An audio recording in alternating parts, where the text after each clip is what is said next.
ब्रह्मचारी को नित्य करना चाहिए, चाहे गृहस्थ हो चाहे विरक्त। थोड़ा शरीर का व्यायाम अत्यंत आवश्यक है। कसरत, दवा कोई वर्जिश से बेहतर नहीं।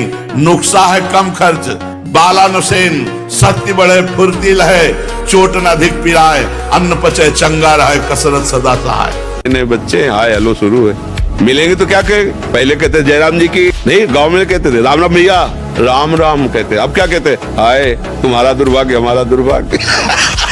ले बच्चे नहीं कहते हाय हाय, डालते हो कब का हाय ये हो गया, मतलब बुरे को कहते हाय। और यहाँ शुरुआत में भी कहेंगे कि हाय कि हमारा तुम्हारा दोनों का दुर्भाग्य है हाय। पहले कहते राम राम, तो वो भी बोले राम राम भैया राम राम, 4-6 बार नाम हो गया, कितना मंगल नाम हो। और कभी कभी जो व्यायाम करते हो बीमारियों का निमंत्रण देते हैं। आज आप लगाओ 20 दंड और 50 बैठक और 5 दिन छोड़ दो, पूरा शरीर दर्द करेगा, फिर लगाओ फिर वह दर्द करेगा। रोज अगर नियमित करोगे तो वही पच करके आपके शरीर को पुष्ट करेगा। ये शरीर दुर्लभ बात है, दुर्लभो मानुषो देहो, लेकिन एक क्षण में नष्ट हो जाने वाला है। इसकी दुर्लभता है संयम नियम से चलकर स्वरूप बोध कर लो या भगवत भजन करके भगवत प्राप्ति कर लो। अगर ये नहीं तो फिर क्लेश ही क्लेश, अशांति ही अशांति है। कान खोलकर सुन लो, चाहे हम हो चाहे आप हो चाहे कोई हो, दुनिया का बड़े से बड़ा व्यक्ति, जिस व्यक्ति ने ब्रह्म वेला में शय्या त्याग करने का संकल्प नहीं किया, उस व्यक्ति के जीवन में न तो भौतिक उन्नति संभव है, न ही आध्यात्मिक उन्नति संभव है। दैवी संपदा के गुण उसमें आ ही नहीं पाएंगे। इसलिए प्रत्येक व्यक्ति को ब्रह्म वेला में उठने का निश्चय करना चाहिए। अब महाकुआ साबुन लगा के ब्रह्मचारी, रजोगुण चढ़ेगा, काम भावना जागृत होगी, भजन। अरे इससे राग हटाना है भाई, इससे राग हटाना है। त्वचा स्वयं साफ रहेगी यदि आप तेल मालिश नहीं करते। तेल की जरूरत क्या है, जब ब्रह्मचर्य है तो तेल की जरूरत क्या है। अपने छात्र धर्म को देखकर तुम्हें विकंपित नहीं होना चाहिए, कर्तव्य कर्म से विचलित नहीं होना चाहिए, घबराना नहीं चाहिए, कांपना नहीं चाहिए, भयभीत नहीं होना चाहिए। तुम्हारे सामने जो कर्तव्य कर्म उपस्थित हुआ है उसमें घबराने की जरूरत नहीं।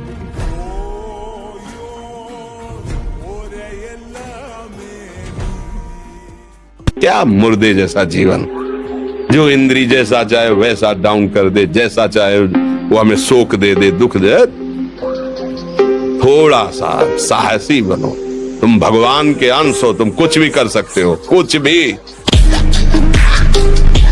जब 1 करोड़ नाम जप होता है, शरीर निष्पाप हो जाता है, रजोगुण तमोगुण का नाश हो जाता है, हर समय शुद्ध सतोगुण की स्थिति रहती है। आगे रोग होने वाले जितने पाप बीज हैं वो सब नष्ट हो जाते हैं, और जो रोग हो गया है उसके सहने की सामर्थ्य मिलती है। तत्काल उसके अंदर भावनाओं का प्रवाह फूट पड़ता है, और स्वप्न में बड़े बड़े देवता, बड़े बड़े ऋषि मुनि, बड़े बड़े संत भक्त ये मिलते हैं, बिल्कुल यथार्थ जैसा लिखा है ऐसा ही। जब इस तरह की स्थिति उसके होती है तो उसका अनुभव भजन में और गाढ़ होने लगता है। हमारी बहन बेटी की तरफ कोई गंदी दृष्टि से देखे तो हमको अच्छा नहीं लगेगा, तो हम किसी की बहन बेटी की तरफ गंदी दृष्टि क्यों देखें। हमारा कोई अपमान करे तो हमें अच्छा नहीं लगेगा, तो हम दूसरे का अपमान क्यों करें।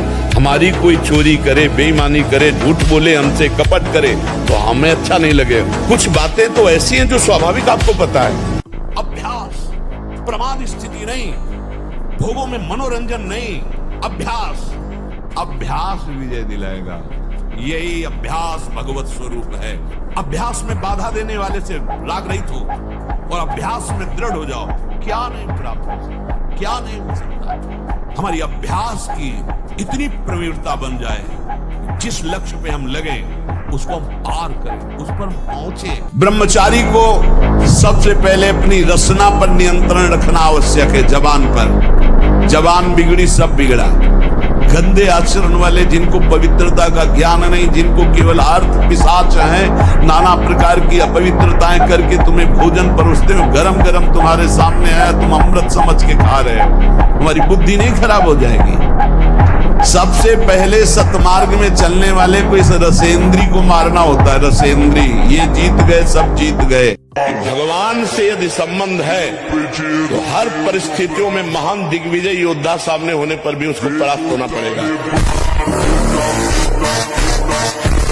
करो अस्त मैथुन और शनि साढ़े चढ़ा हुआ है इसलिए ऐसा होता है। बेवकूफी वाली बातें बच्चा है। अभी अवस्था है तुम्हारी वीरपात करने की। गेहूं की फसल तैयार हो रही है, गलेत पे हो, गलेत माने होता है दाना अभी पड़ रहा है और आप उसको काट लो तो ना भूसा होगा ना दाना होगा, व्यर्थ जीवन चला जाएगा। कम से कम 20-22 वर्ष ब्रह्मचर्य का पालन करो, फिर गृहस्थी में जाओ, संतान तेजस्वी होगी, देशभक्त होगी, माता पिता की भक्ति कर। ये क्या है? अगर हम आज दहाड़ रहे हैं तो भगवान के शरण में और ब्रह्मचर्य से, उससे हम दहाड़ रहे हैं भगवान के शरण में और ब्रह्मचर्य से। वही तुम्हें सब नौजवानों को कहते हैं, तुम थोड़ा जिसे निकालने में इतना आनंद समझते हो उसको रोक के तो देखो, बहादुर बन जाओगे। माया पर विजय प्राप्त करने में हर विपत्ति हर संकट को रौंदने की सामर्थ्य आ जाएगी। जो इससे प्यार करता है उसे कोई भी विकार परास्त नहीं कर सकता। ये बैठा लो, हृदय में बैठालने की बात है। यदि आप परास्त हो रहे हो तो किसी और से भी प्यार करते हो। यदि आप केवल मेरे कृष्ण प्यारे से प्यार करोगे तो किसी की सामर्थ्य नहीं कि परास्त कर सके। निश्चित निश्चित निश्चित। यदि माया से मुक्त होना है तो सहने का अभ्यास रखो। ये जरा में बहुत गर्मी, ये नहीं उपासन, गर्मी शरीर का धर्म है तो इंद्री में ताप लग रहा है। राधा राधा राधा आप कहोगे प्रवचन करने से नहीं होता। कभी बिजली नहीं रखी दाम में कटवा के रखेंगे। जिसे निकालने में इतना आनंद समझते हो उसको रोक के तो देखो, बहादुर बन जाओगे।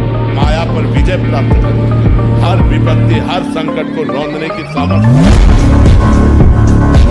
हम कह रहे हैं खुली हवा में 2-3 किलोमीटर धीरे धीरे दौड़ने का अभ्यास करो और ठंडा जल पियो और पवित्र भोजन पाओ, प्रसन्न मन से रहो। राधा राधा राधा। यार मनुष्य जीवन ऐसे कुड़ कुड़ के, ये सब पाप का लक्षण है। पूर्व पाप जो है हमको ऐसा दंड देना चाहता है। आप नाम जप करो। ब्रह्मचर्य रहने से गृहस्थ है तो संतान उत्पत्ति के लिए केवल आदेश और अन्य भाव में हर समय ब्रह्मचर्य है। ब्रह्मचर्य एक बहुत बड़ी जीवनी शक्ति है। ब्रह्मचर्य एक बहुत बड़ा लाभ है। ब्रह्मचर्य एक बहुत बड़ा परमानंद है। हम साधारण भाषा में कहते हैं जिसके निकालने में तुम सुख का अनुभव करते हो उसके रोकने में कितना सुख है। हर रोग से लड़ने की सामर्थ्य, हर बात को अपनी स्मृति में लाने की सामर्थ्य, हर क्रिया को उत्साह पूर्वक करने की सामर्थ्य बहुत से सद्गुण ब्रह्मचर्य में है। ब्रह्मचर्य हमारे शास्त्र में सर्वोपम रूप से कहा गया है। व्रतों में महान व्रत ब्रह्म। किसी भी कार्य में दृढ़ संकल्पवान ही उस कार्य की सफलता को प्राप्त करता है। चाहे 100 बार हमसे कार्य बिगड़ जाए, हमें हारना नहीं है। एक दिन तो हम उस कार्य को सफलता पूर्वक कर ही पाएंगे। जिसका ऐसा स्वभाव है, जिद्दी स्वभाव, वही सफलता प्राप्त करता है। जो चीज हम नहीं कर पा रहे उसे करेंगे। भजन का अभ्यास, जितेंद्रियता का अभ्यास, मनोनिग्रह का अभ्यास, देखते हैं कब तक मन हमको परास्त करता है। अभ्यास देखो, आंख में पट्टी बनी हुई है, शब्द किस दिशा से हो रहा है श्रवणेंद्र से देखना है और बाण वही संधान करना जहां से शब्द निकला है। अभ्यास देखो, कुछ ही दिनचर्या में अपार सामर्थ्य देखा, अभ्यास में अपार सामर्थ्य। कोई हस्तक्रिया करता है तो उसके सीधे कलेजे पर धक्का लगता है।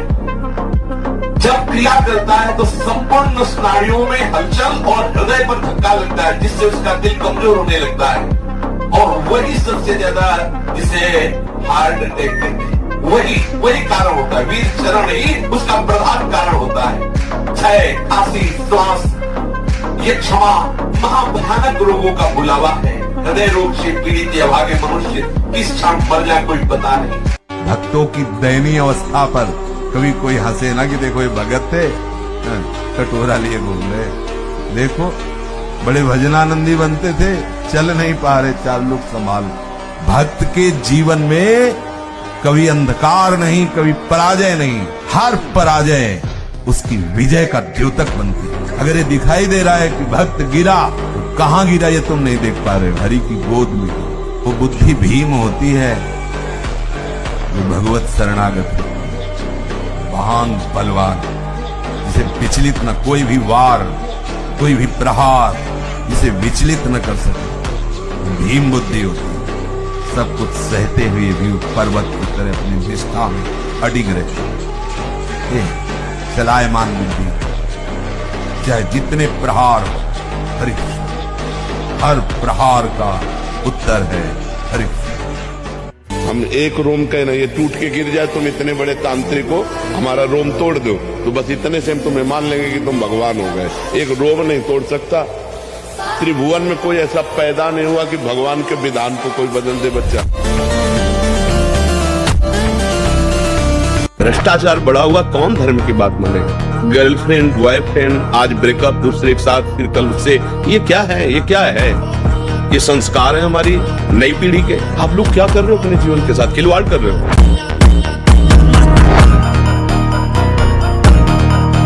सावधान रहिए, ये जीवन खिलवाड़ नहीं, चाहे आप गृहस्थ हो चाहे विरक्त हो। ये जो ब्रह्मचर्य है ये आपको अच्छा गृहस्थ बनाएगा, ये ब्रह्मचर्य आपको अच्छा उपासक बनाएगा। अगर आप इसको यूं ही छीण करते रहे, चाहे गृहस्थ हो या विरक्त हो, तो आप किसी काम के नहीं रह जाएंगे।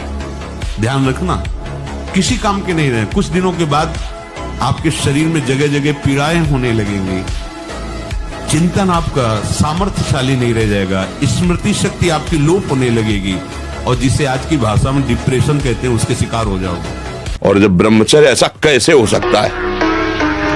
बल है ना, अध्यात्म बल, शारीरिक बल की बात नहीं कहते। ऐसा कैसे हो सकता है?